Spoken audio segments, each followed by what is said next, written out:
Oke, baik, kita lanjutkan di video yang keempat ini ya. Nah, di video keempat ini kita bahas tentang rumus kimia. Nah, jadi rumus kimia itu ada beberapa macam ya, ada rumus empiris, rumus molekul, dan udah itu aja sih. Nah, sebelum kita masuk ke rumus kimianya itu, kita harus tahu dulu gimana sih rumus itu tuh bisa dibuat. Ya. Oke. Nah, kita masuk ke pembuatan senyawanya dulu. Nah, pertama kita ke pembuatan senyawa yang sederhana dulu, yang senyawa biner. Nah, jadi pembuatan senyawanya itu gampang banget. Nah, misalkan kita punya ada H+ sama ada O2-. Nah, kita membuat senyawa dari unsur H+ dan O2- ini. Oke, tinggal kita gabungin aja. Karena dia ini 2- dan ini cuman +1, supaya sama berarti hanya harus ada 2. Berarti sehingga kalau kita mau gabungkan jadi H2O. Gitu ya. Atau cara cepatnya tinggal kita tukar muatan yang di sini dengan yang di sini. Jadi muatan yang di 2 di sini menjadi punya H, jadi indeks punya H, sedangkan plus yang di sini, plus 1 di sini jadi indeks punya O. Jadinya H2O1, atau biar kalau 1 gak usah ditulis, jadi H2O. Gitu ya.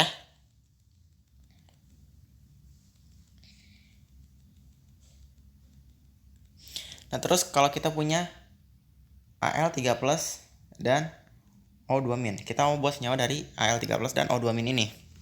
Oke, kita pakai cara cepatnya, langsung kita tukar muatan di sini jadi punya Al, dan muatan 3 di sini jadi punya O.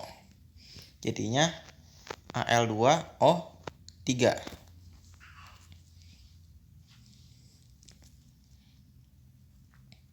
Nah, terus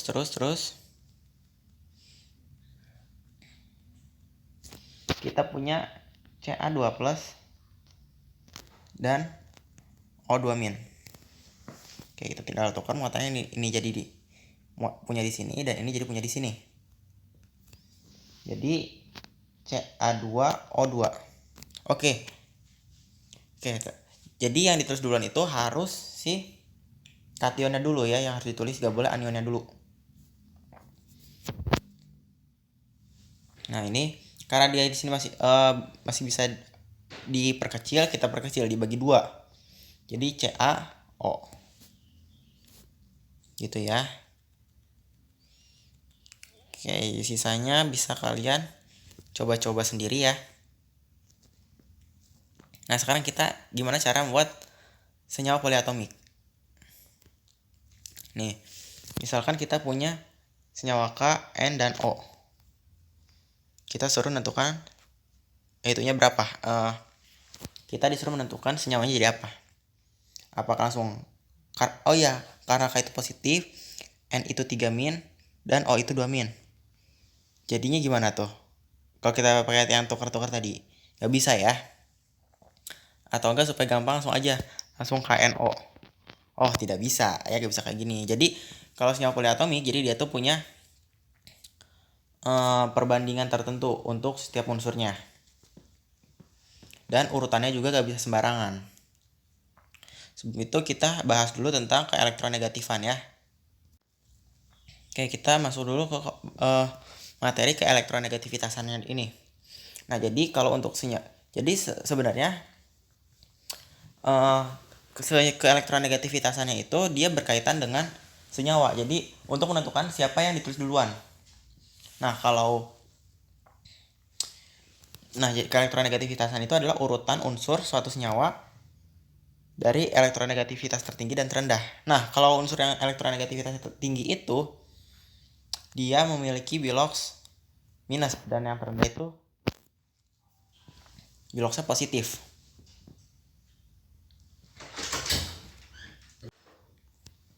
Yang tertinggi itu. Nah, kenapa bisa kayak gitu? Karena nama juga keelektronegatifan, kemampuan suatu atom untuk melepaskan elektron, sehingga makin dia elektronegativitas, semakin dia mudah melepas elektron, sehingga dia semakin minus. Gitu. Nah, untuk elektronegatifan yang tertinggi itu ada fluor, dan yang terendah ada francium. Oke. Nah, jadi kalau kita mau menuliskan senyawa, berarti kan dari kalau yang non logam, kalau yang biner dari plus baru yang minus ya. Berarti dari yang elektronegativitasan terendah ke elektronegativitasan tertinggi. Ya urutannya. Kita lanjut nih ke cara membuat senyawa poliatomik. Nah, kalau senyawa biner kan udah jelas, ada yang positif, ada yang negatif. Nah, pasti yang positif dulu baru yang negatif, karena positif elektronegativitasnya terendah kan ya. Nah, kalau senyawa poliatomik, dia kemungkinan ada 2 yang negatif atau 2 yang positif. Tergantung ion poliatomiknya nanti apa. Nah, kita langsung masuk ke contoh soal aja. Misal kita punya elektronegativitasannya tuh dari atom-atom N, O, dan K. Nah, N itu dia 2,5, O itu 3,0, dan K itu 0,8. Step yang pertama kita urutkan dulu dari keelektronegatifan terendah. Jadi ada K 0,8, N 2,5, dan O 3,0 ya. Terus step yang kedua. Nah, step yang kedua ini berkaitan dengan urutan nantinya. Nah, urutan urutan biloxnya. Nah, kalau urutan bilox itu ada beberapa kemungkinan. Kalau dia biner berarti A positif, B negatif. Kalau dia poliatomik misalkan ada 3 unsur A, B, C, berarti A itu positif, B positif, dan C negatif. Kalau dia ada 3 unsur atau A, B, C, D, berarti A positif, B positif, C negatif, D negatif. Gitu. Nah, karena di sini kita mau pakai 3 unsur, berarti kita pakai yang ini. Ya. Berarti bilox K itu positif, N itu positif, dan O itu negatif. Oke, ini kita perbesar dulu aja.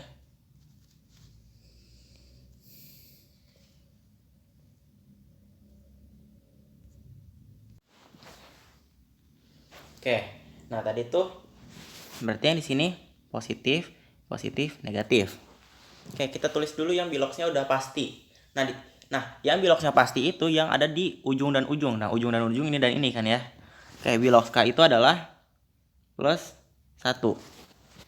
Dan bilox O itu adalah min 2. Nah, kalau bilox yang terakhir itu kita tinggal biloxnya tuh otomatis langsung 8 kurangi golongannya ya. Golongan kurangi 8. Oke. Nah, terus habis ini gimana? Habis ini kita tentukan berapa unsur yang harus terikat. Nah, kita lihat karena dia poliatomik, berarti poliatomiknya itu adalah 2 unsur terakhir ini. Atau 3 unsur terakhir ini. Jadi dipisahin ya, kalau ion poliatomik itu satunya sebagai kationnya dan sisanya sebagai ion poliatomiknya. Berarti sisanya ini ya. Kalau K-nya sebagai kation dan poliatomiknya berarti sisanya yang ini. Nah di sini kita punya buat bikin poliatomiknya itu kita punya O, N, dan O ya. Nah, senyawa ion poliatomik yang punya N dan O adalah, bisa dicek di video sebelumnya yang akhirnya itu yang listnya itu. Jadi ion poliatomik itu ada 2 ya, yang mengandung N dan O, ada NO2 min dan NO3 min. Nah, di sini bebas kalian mau pakai apa aja. Nah, kalau bebas kau nanti ada 2 dong. Nah, iya, jadi jawaban bisa 2. Nah, di sini kalau di sini aku pakainya tuh yang NO2 2 min ya. Berarti di sini kita kalikan dengan O-nya kita kalikan dengan 2, N-nya kita kalikan dengan berapa? Dengan 1. Oke, habis itu kita hitung ion totalnya nih setelah dikalikan, jadinya ini adalah min 2 ya. Min 2. Ini min 2. Nah, terus total di sini tuh harus, nah ini NO 2 min. Berarti muatannya min ya. Berarti di sini totalnya harus min 1. Nah, supaya min 1 berarti bilox N-nya di sini harus berapa? Bilox N di sini harus berapa? Oke, berarti kalau dia min 1, ini min 2, berarti di sini harus plus 1. Ya. Ya, ini berarti ini harus plus 1, berarti plus 1 berapa kali 1 harusnya plus 1. Ya, 1 ya. Oke, kita dapat bilox N-nya itu plus 1. Ya. Nah, terus plus di sini ada min 1. Min 1 supaya jadi min 1, supaya jadi 0 karena kan senyawa harus 0 ya. Supaya jadi 0 berarti K-nya harus plus 1. Oke, berarti K-nya harus dikali 1, jadi plus 1. Ya. Oke, jadi senyawa yang terbentuk adalah jumlah senyawanya harus berapa? Berarti kita lihat dari sini nih.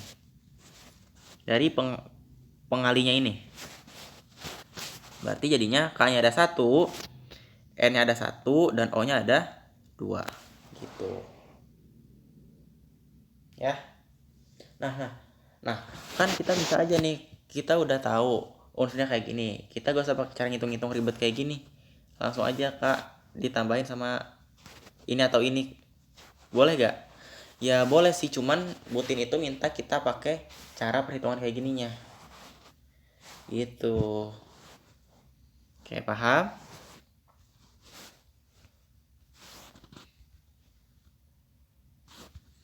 Oke, ini misal lagi. Oke, ini caranya udah agak cepet nih ya.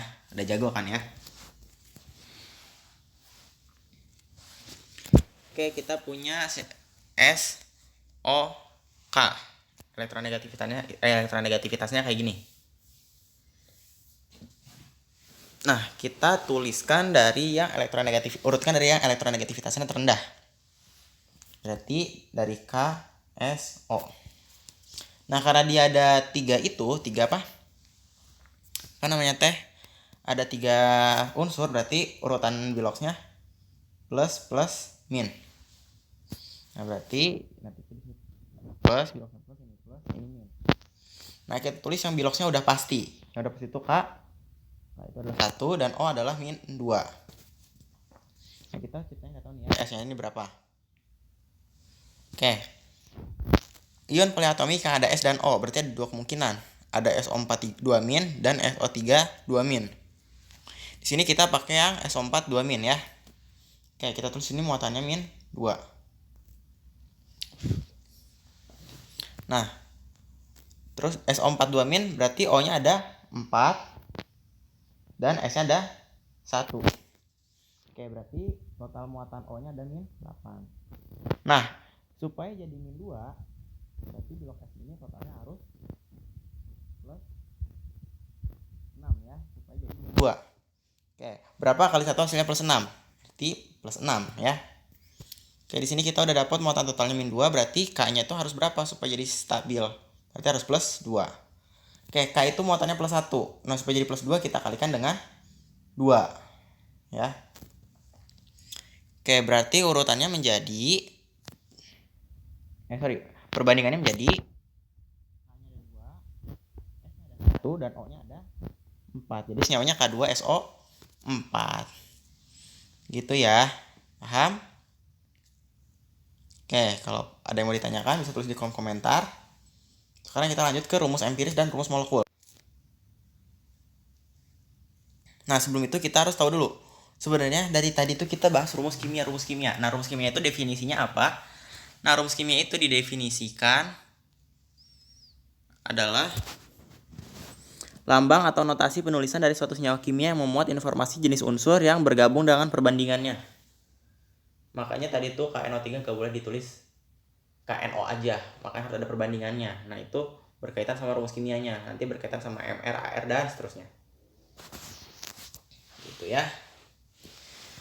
Oke, untuk rumus kimia yang pertama itu kita bahas tentang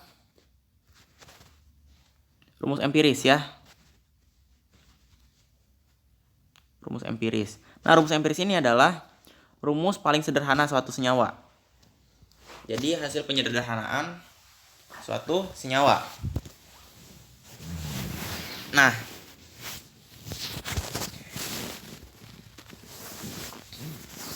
di sini kita ada contoh. Misal punya C6H12O6. Nah, C6H12O6 ini kita sederhanakan dulu menjadi, kita sederhanakan dibagi berapa berarti? Dibagi 6 ya. Dibagi 6. Berarti kalau dibagi 6 jadi CH2O. Nah, kalau rumus empiris itu dituliskan hasil penyederhanaan ini dengan dituliskan pengalinya di sini. Karena dia pembaginya, karena tadi dibagi 6 berarti kita tulis 6. Atau bisa juga di sini 6-nya ini kita gantikan dengan N. Jadi CH2ON. Nah, jadi bisa kayak gini. Rumus empiris bisa kayak gini. Ya. Oke.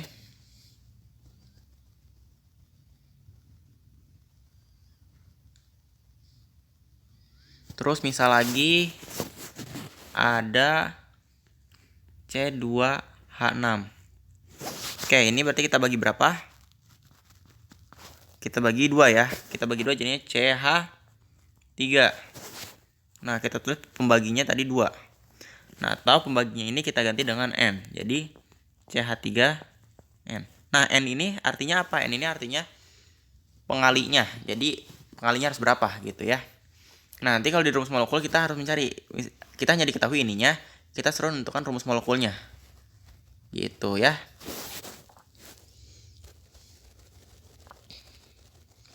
Nah, terus contoh lagi ada MgF2.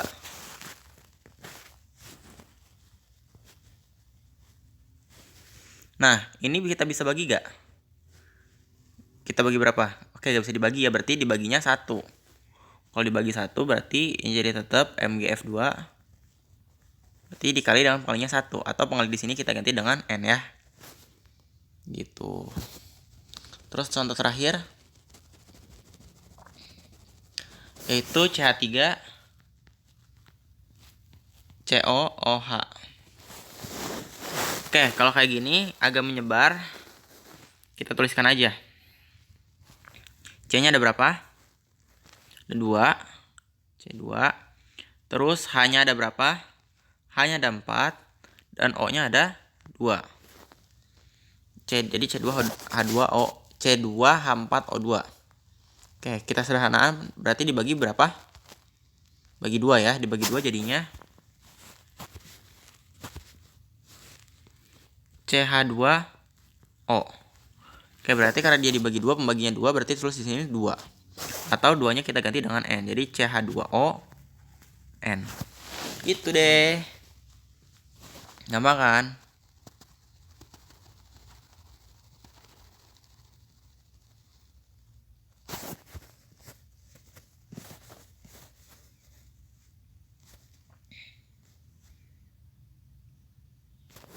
Nah, terus kita lanjut ke rumus molekul. Nah, kalau rumus empiris itu penyederhanaannya, kalau rumus molekul itu jadi penjabarannya yang menyatakan jumlah atom-atom yang terdapat pada suatu senyawa, ya. Nah, di sini ada beberapa istilah, ada yang namanya MR dan AR ya.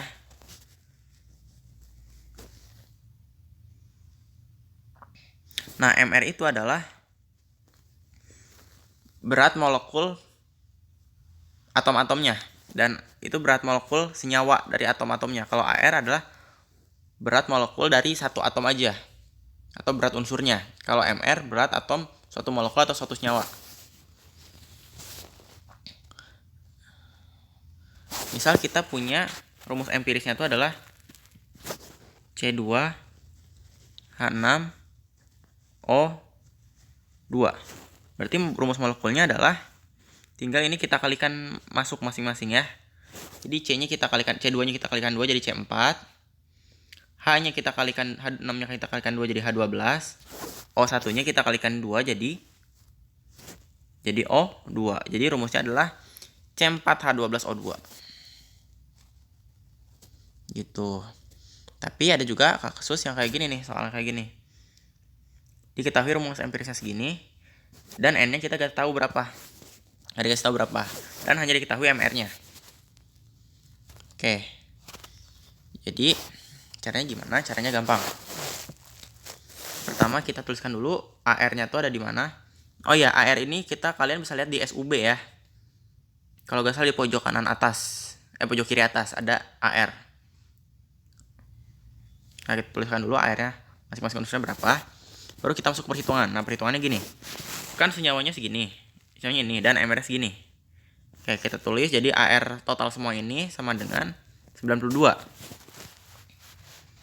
Nah, terus kita hitungnya gimana? Kita hitung aja.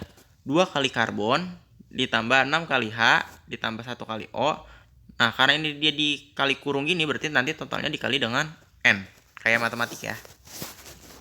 Berarti C itu ada 12, AR-nya 12. Dan karena ada 2 berarti dikali 2. Terus ARH itu ada 1, karena hanya ada 6 berarti dikali 6.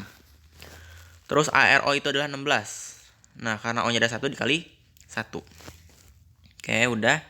Terus dikali kurung dengan N ya, ini sama dengan 92. Terus itu kita kalikan dulu, didapat 24 tambah 6 tambah 16. Terus dikali kurung N sama dengan 92. Oke, didapat 46N sama dengan 92, sehingga N-nya adalah 2. Sehingga dari sini kita dapat rumus molekul yang menyatakan nilai N-nya. Jadinya rumus empiris yang menyatakan N-nya. Jadi C2H6O. N-nya kita ganti dengan yang tadi didapat. Tadi kita dapat 2. O2. Sehingga ini baru rumus empiris ya. Berarti rumus molekulnya adalah C4H12O2. Gitu. Gampang ya. Oke. Untuk rumus kimia, videonya cukup sampai sini. Kalau ada yang mau ditanyakan, bisa tulis di kolom komentar. Sekian dan terima kasih.